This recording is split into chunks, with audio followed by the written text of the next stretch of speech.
just wanted to officially make a video on why I made this channel and what this channel is going to be about.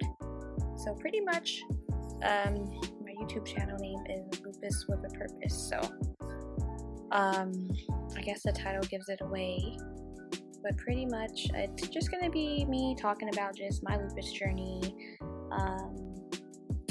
pointers I could give others on what they could do to help with the lupus, and certain things like things to avoid, what I do on a daily basis living with it, just lifestyle things, I guess you could say. I feel like the whole lupus thing is a big community, and not just lupus, but just I feel like anyone with an autoimmune or a chronic inflammatory disease pretty much condition. Yeah, I feel like it's just something that's really hard to live with, and kind of wanted to come on to YouTube and share with the community and others that don't really, know what to do, or need insight on it. I'm still learning myself on how to deal with it. I'm far from being any guru on the disease itself. However, just kind of want to come here and help enlighten others, and I don't know, kind of go through a journey with others who are also going through the same thing. So yeah, so I guess we could start with my story. Let's see, I was diagnosed back in okay, so let's backtrack a little. I'm trying to get this lighting, but it's so hard because my room is so pink and it makes me look super washed out and pink. But anyways, let's backtrack to my lupus story. I want to backtrack, I want to say a year ago. Let's say a year ago. I want to say around November. So around November of 2018, roughly around my birthday time, I started noticing my hair falling out. So before I started noticing any symptoms or anything, I had very long hair. I'll post a photo of how my hair used to look prior to having lupus.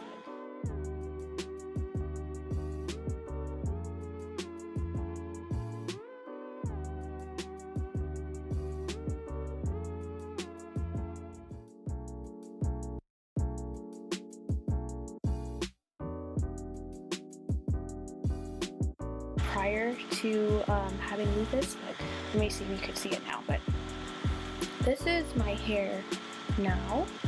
This is the length, just because I had to get it cut. So this is my hair, straight, and yeah. So this is the length. You see, it's pretty short. It's above my boob. Okay, and my hair before was all the way down here, passing boob. So I had very long, thick hair. So you'll see it in the picture that I insert there. So that was my hair. So I want to say around November 2018, roughly around my birthday. Actually, I want to say it was a little bit before my birthday. So a little bit before my birthday. Okay, so a little bit before my birthday, I started noticing my hair falling out a lot, because like I said, I used to have very long hair, and it was like a grayish blonde. So at first I was like, okay, why is my hair coming out so much? So I noticed when I would shower, my hair would pretty much, when I would wash it like this and I would take my hair out, there would be a bundle of hair that would come out. And it was just every time I would just put my hands through it, just a bundle of hair would just come out. So I was like, okay, what the heck is going on with me? I was like, okay, this is weird, because I know I shed a lot of hair and I do lose hair when I won't shower. However, not that much. So I'm like, okay, this is not normal. So I still didn't think anything was wrong with my health, because I felt fine. I just thought maybe it was due to me dyeing my hair too much, because I did have very processed hair, and I always had light hair, whether it be blonde or gray. And when you dye your hair a lot, it's a long and it could be a very invasive process, I guess you could say, because you're going through bleach, you know, your hair is going through a lot of stress. So at first I was like, okay, maybe I need to stop dyeing my hair. So around November, like I said, I went to my hairstylist, my friend, and I told him, I was like, you know, I think I'm going to take a break on the hair dyeing. I just want to go back dark. That way, if I go back dark to one color, it'll give my hair time to grow and just be naturally. Let me let it grow. And then once it starts, you know, maybe healing or growing again, I'll come back to hair. Okay, so I did that, and pretty much my birthday, I dyed my hair pretty much back to like black or dark brown, I guess, but it looked black. So I did that, and then and even after that, I still noticed like a couple months my hair was still falling out. Like I was like, whoa, this is weird. Like I'm dyeing my hair back to a dark color. Why am I still losing so much hair? So I was losing hair consistently. I was still losing hair, and then I was still losing hair. I still didn't think anything of it. I was like, okay, maybe I just need to start taking more vitamins. So I started taking multivitamins and like biotin for my hair. And it wasn't until I want to say, when was it? May of 20? I think May of 2019. No, May of 2018. Yeah, May of 2018. I remember this was the first time I felt almost like, I guess you could call it a flare-up, but I didn't know it was a flare-up then because obviously I didn't know what was going on with me. It was in May. So it was May of 2018, so I guess last summer. It was the day after my cousin's wedding. So the day after my cousin's wedding, I remember I woke up and I felt my body very just tense. It was a weird tense. It felt like I was sore, like it was an awkward sore from working out, but I didn't work out. So I was like, okay, maybe I'm just hungover because, you know, it was my cousin's wedding, so I was drinking, and I was like, okay, maybe like it's my old age and I'm getting old. When you're in your mid-20s, maybe this is just me dealing with a hangover. So I didn't even think anything of it. So I'm like, okay, this is weird. This is a weird hangover. Like my body feels super stiff, and maybe I just need to go get some soup or pho or something to feel better. So that was the initial symptom I ever felt. And it went away. It wasn't long or anything. It was just like I woke up in the morning and I felt it. So that's how I felt it. I was like, this is weird. Why does my body feel so stiff? Not knowing, you know, it was a flare-up at the time. So yeah, I went on with my day, went on with my life, and the pain slowly progressed. So I remember after that, I would get pain, like those flare-ups that I didn't know were flare-ups. I got those throughout months. With time, they became more and more persistent. So it went from maybe me having it once a month or every now and then to maybe once a week or something where I felt it was good to stop. This is weird, and it wasn't until I was going to the gym, because prior to all of this, I was going to the gym consistently. I was fine, you know. I couldn't lift the weights. I remember I went to the gym and I was, you know, going there trying to lift weights, and I was like, I was in pain. Like I couldn't lift the weight. Like my wrist and my wrist was hurting, and my, I guess, what do you call it? Your hips. Yeah, the side of my hips were hurting, but it wasn't a pain where it was like, oh, this is heavy. It was like almost like a nerve pain, but like a sharp pain that makes it very uncomfortable to lift. So I was like, okay, maybe I'm lifting too heavy. Maybe I need to lay off the lifting. So I stopped going to the gym, I want to say, for a long time, like a long time. I stopped going to the gym up until after I saw my rheumatologist, which I will go into after this. But yeah, so I couldn't lift anymore from being able to go to the gym consistently, and couldn't do that. So I stopped that because I thought maybe the pain was coming from me going to the gym. So I'm like, okay, you know what, let me stop going to the gym. Okay, so fast forward to November. So I want to say a year later from that November, when I was already experiencing, I guess you can say, the symptoms, because hair loss is a lupus symptom. It was November of my birthday, around a little bit after my birthday, so around Thanksgiving time was when I was like, you know what, I need to go to the doctors. So I caught up my PCP, made an appointment to go get a physical done, because I was like, I'm due for a physical anyways, I might as well, And the only reason why I went was because the pain became very, what do you call it? It became very persistent. The pain was persistent. It was consistent. It was very uncomfortable. I couldn't function. It wasn't just pain, but I felt tired all the time, which was another thing. I was like, this is not normal. Like, why do I feel this much pain? I couldn't. There were times where I couldn't squeeze toothpaste out of my toothpaste, right? I couldn't squeeze the toothpaste out of my toothpaste, and I was like, it hurt just to do that. So pretty much your ADLs are affected. So my ADLs were affected. So ADL is activities of daily living. So things like that, like brushing my teeth, me taking out my clothes, because you have to use your arms, of course, right? Because my elbows, so my joints, it mainly attacked my joints. So my elbows would hurt, my ankles would hurt. Mainly my fingers in the morning were super stiff, where I couldn't make a fist like this. It would hurt so bad, where I couldn't expand my fingers like this. It would hurt to do that. My fingers would look like this almost. Yeah, sounds dramatic, but if you have RA or lupus, you would know. But yeah, so it affected my ADLs. When I went to the gas station, it was hard for me to close my gas. Like, I could barely do that. It was painful for me to do that. And because all those little things, I was like, no, I need to go see the doctor, because this is not normal.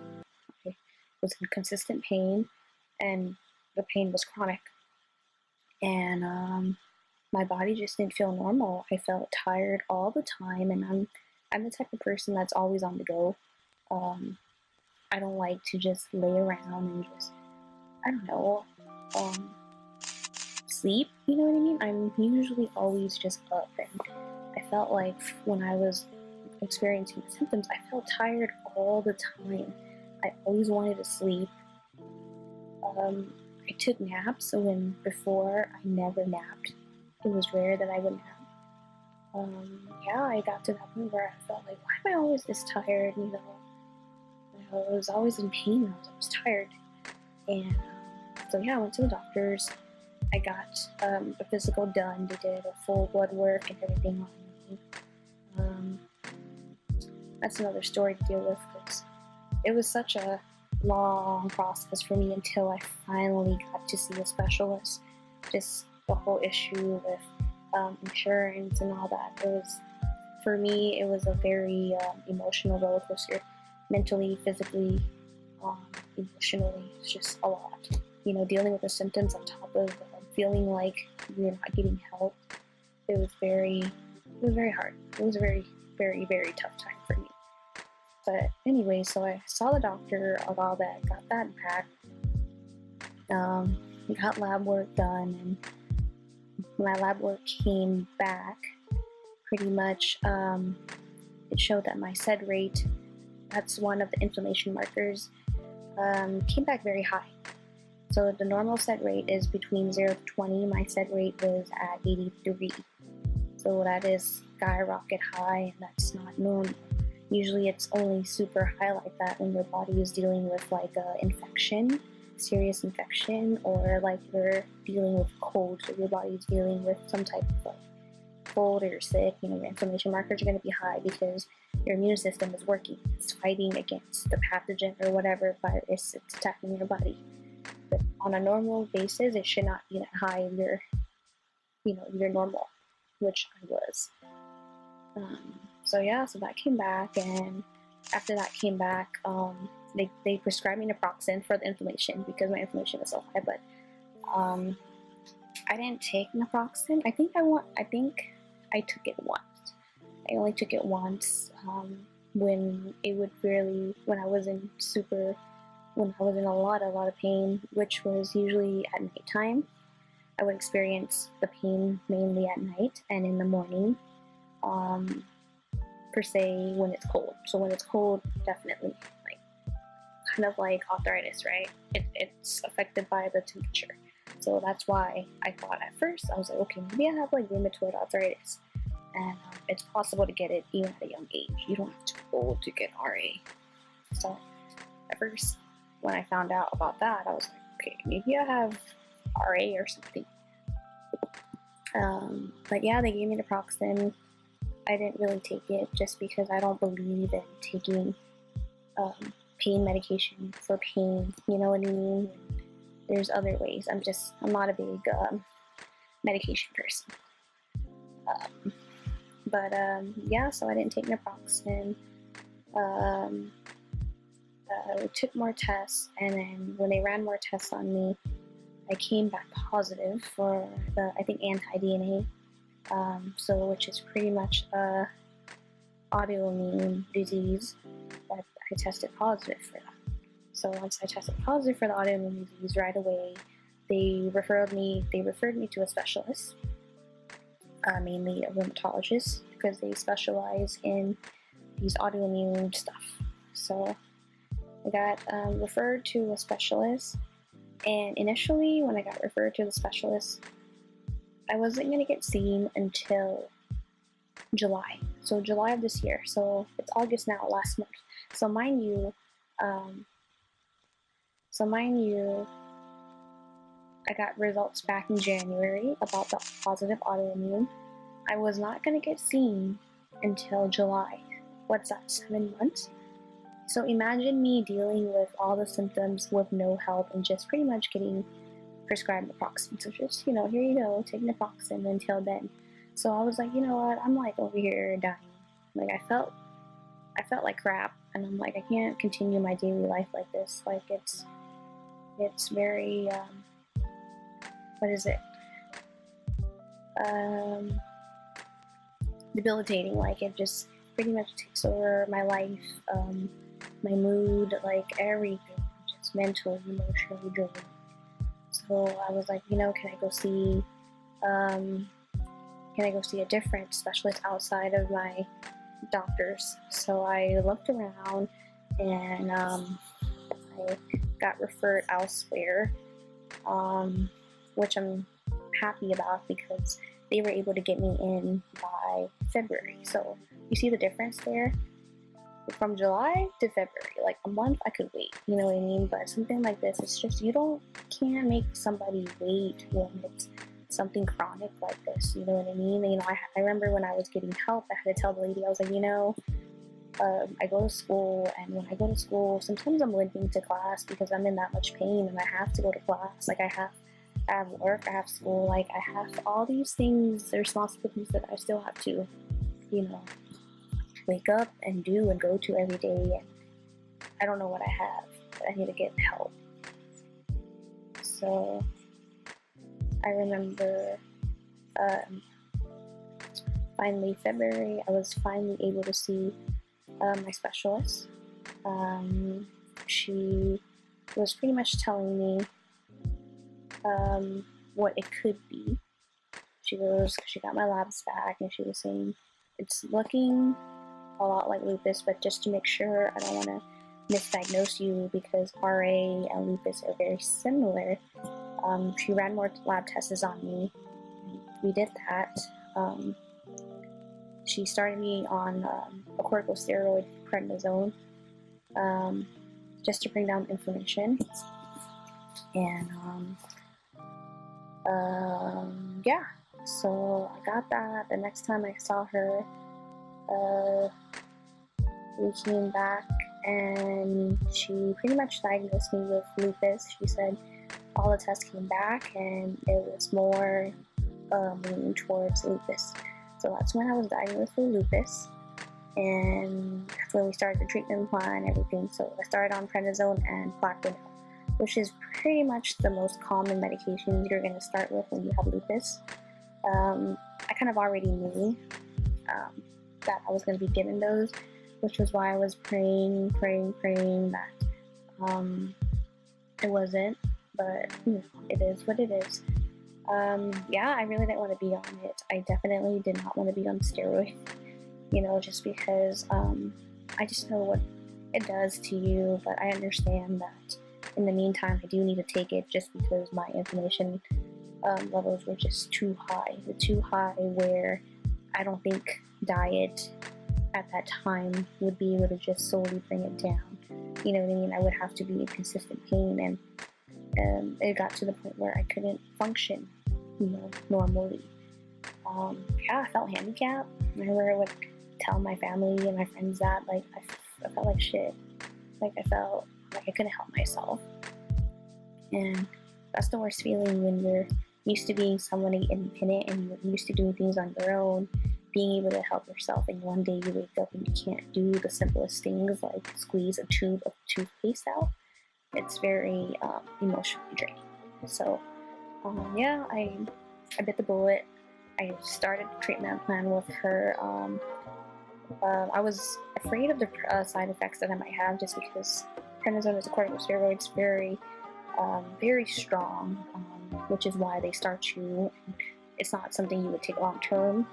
You taper off of the medication, and also you're introducing your body to a steroid in your body.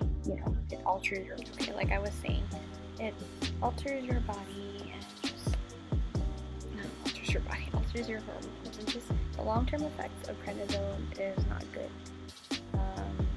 All these things.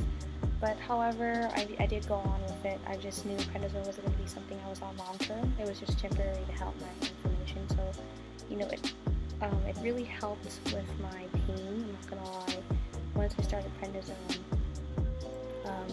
I didn't feel the pain, which for the first time ever, I didn't know how that felt. For in so long, I don't remember the last time I remembered that I didn't feel pain. So that felt really good. I was able to go back to the gym. But yeah, like I was saying, for the first time in a long time, I didn't feel any pain, and I was able to function normally. I felt normal again. So I remember I went back to the gym, and for the first time I was able to pick up weights. So the weights that I was able to do prior to having the lupus. I went back. I mean, I didn't start off, obviously, at the weight that I was at, but it was still heavy enough, you know what I mean, where I didn't start off. Was it starting? Okay. But yeah, I was able to work out like how I used to, and yeah, was able to have pretty much almost a normal life again. However, the prednisone started showing its side effect. I started gaining weight, which I was kind of fine about, just because when I was dealing with the whole lupus thing and going through all of this, I lost a lot of weight. So my weight prior to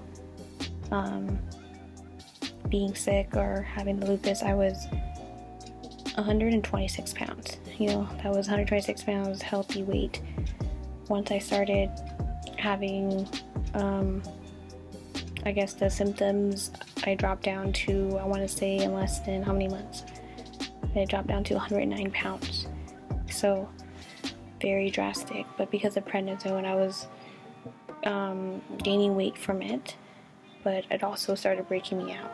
Till this day, I'm still breaking out, I think. Like I said, it alters your hormones, so now my hormones are all crazy, but it broke me out, but it did its job.